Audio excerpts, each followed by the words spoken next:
अस्सलामुअलैकुम रहमतुल्लाहि व बरकातहू। ऑनलाइन तर्ज तालीम में आप सभी का इस्तकबाल करती हूँ। आज हम जमात चारूम के तुलबा को ब्रिज कोर्स उर्दू मजमून का पहला सवाल जो उर्दू कवायद यानी ग्रामर पर मुबनी है उसे सीखेंगे। सवाल है याए मारूफ और याए मजहूल। याए मारूफ किसे कहते हैं, उसकी मिसालें क्या हैं और उसकी तारीफ क्या है, उसे हम आसान तरीके से समझने की कोशिश करेंगे। याए मारूफ यानी इस तरह से लिखा जाता है याए मारूफ। उसके जाहिर करने का दूसरा तरीका ऐसा भी है, दो नुक्ते और नीचे खड़ा जेर। ऐसी ई जो साफ तौर पर पढ़ी जाए एक छोटी या गोल ई से जाहिर की जाती है, उसे याए मारूफ कहा जाता है। ध्यान में रखो बच्चों, याए मारूफ यानी ये जो छोटी ई है या खड़ा जेर से दिखाई देने वाली जो अलामत है उसे याए मारूफ कहते हैं। दो नुक्ते और खड़ा जेर दरमियानी लफ्जों में इस्तेमाल होता है और ये जो ई है वो लफ्ज के आखिर में लिखी जाती है, जैसे दी, ली, खाली, माली, हाली, पानी, चली। जैसे न कोई नी, ल कोई ली, ऐसे अल्फाज हैं जो लफ्ज के आखिर में ही लगाते हैं याए मारूफ कहलाती है। उसी की कुछ मिसालें यहाँ पर हैं, रानी, पानी, घड़ी, तितली, वादी, बकरी, माली, मोती। इसे याए मारूफ कहते हैं, जो कि ब्रिज कोर्स में जमात चाहरूम का पहला सवाल है।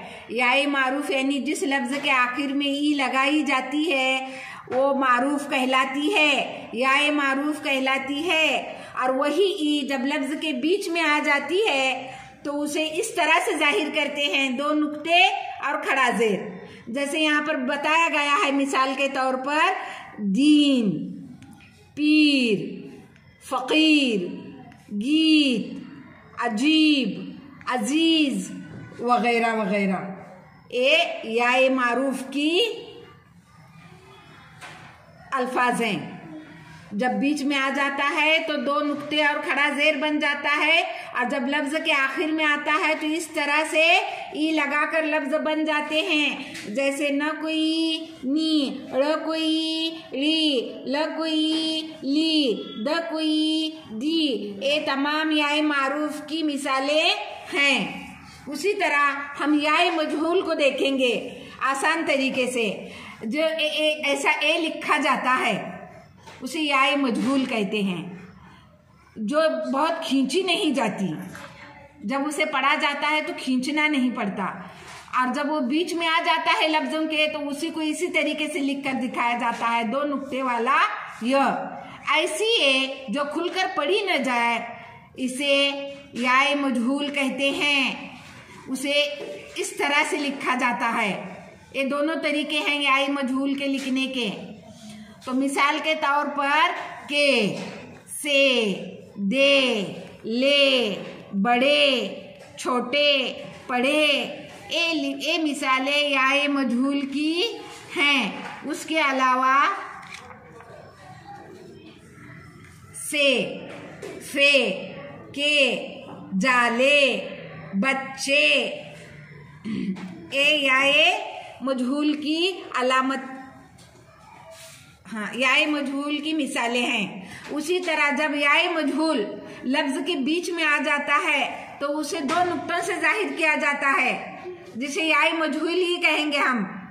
एक ही दूसरी शक्ल इस तरह से जाहिर की जाती है, जैसे शेर, शेर, देर, दिलेर, खेत, रेत, नेक, खेल, मैदान, जेल, शेर। इस तरह से याए मजहूल की अलामतें हैं। आसान तरीकों में अगर हम इसे समझाएं तो याए मारूफ ई या खड़ा जेर से जाहिर की जाती है। ऐसे अल्फाज जिसमें ई या खड़ा जेर आ जाए याए मारूफ कहलाता है, और जिसमें ए या य आ जाए ऐसे अल्फाज याए मजहूल कहलाएंगे। इस तरह से ब्रिज कोर्स का पहला सवाल बच्चे आसानी से हल कर सकेंगे। वाव मारूफ। वाव मारूफ ऐसा लफ्ज जिसके वाव लिखने पर लफ्ज के आखिर में वाव आया तो उल्टा पेश आ जाता है, और वाव अगर पहले दिखाना है तो उसे सीधा पेश दिया जाता है। आसान जुबान में इसकी अगर हम तारीफ बोलें तो वाव के ऊपर जब पेश आ जाता है तो उसे भरपूर पढ़ा जाता है, इसलिए वो वाव मारूफ कहलाएगा। वाव पर जब पेश आता है, चाहे उल्टा हो चाहे सीधा हो। तो यहाँ पर है नूर, ये वाव मारूफ की अलामत है। मिसाल है हूर, दूर, तूर, दूल्हा, फूल, झूला, ऊन। ये वाव मारूफ की ही मिसालें हैं। रू, सू, तूल, हूर, खूब, खून, जूता। इस तरह से वाव पर जब पेश आ जाता है तो वाव मारूफ कहलाता है। अब चंद लफ्जों में हम वाव लगाते हैं मगर उस पर पेश नहीं होता, उसकी आवाज में भी तब्दीली हो जाती है और पढ़ाई भी अलग हो जाती है। इस पर पेश नहीं होता, ये वाव मजहूल कहलाता है। जैसे ब को वाव बो, स को वाव सो, ड को वाव डो। तो यहाँ पर उन लफ्जों की मिसालें दी गई हैं। चोर, सोच, मोर, रोटी, गोश्त, बोल। उसके अलावा भी वाव मजहूल की चंद मिसालें यहाँ पर दी गई हैं। जो ब्रिज कोर्स का पहला सवाल है उसके अंदर ये अल्फाज हैं। मोर, मोज, कौन, और, जोर, बोल, सवाल, जवाब, गौर, डोर। जिस लफ्ज में वाव लगता है उस पर पेश नहीं होता उसे वाव मजहूल कहेंगे, और जिस लफ्ज के वाव पर पेश आता है उसे वाव मारूफ कहेंगे।